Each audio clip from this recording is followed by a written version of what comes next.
I moved here in 2009.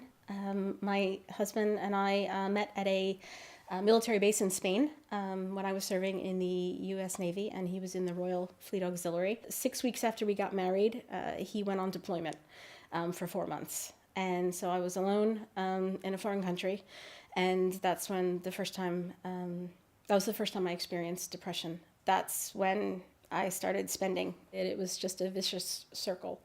I would feel bad. I would buy things and I would momentarily feel really good. And then I would start to feel very, very bad again. Suddenly, my husband was coming home from months long deployments, 4 months in the Gulf, to find that our bank account had not only been depleted, but that we were living in overdraft. And to find our flat filled with useless craft things for the most part. I saw the GP, and they sent me to a CBT course, so cognitive behavioral therapy. I suppose it was helpful in a way, but I was still depressed, and a lot of the things that were causing me to be depressed, none of that was addressed in the CBT course. And I also met with a psychiatrist on a regular basis. The psychiatrist didn't do much to help me, although I had actually been quite honest with him about my spending. He never addressed it.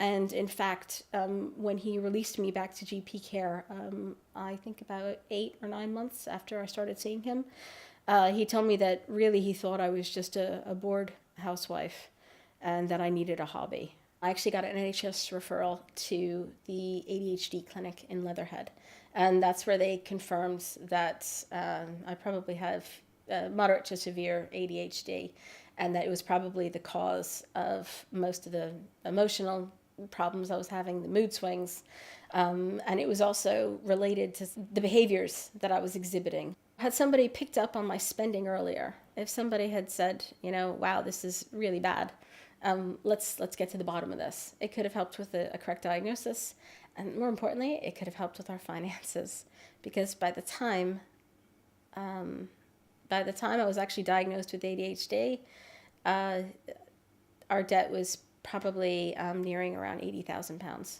I've taken steps to repay his mother, who was the one who was just always bailing us out, not only financially, but I just want to repay her for everything, because if it wasn't for her, we'd be in a lot worse position. And I know that there are a lot of people out there who don't have the help and support that we had. I can't imagine what people are going through who don't have somebody who can bail them out of trouble.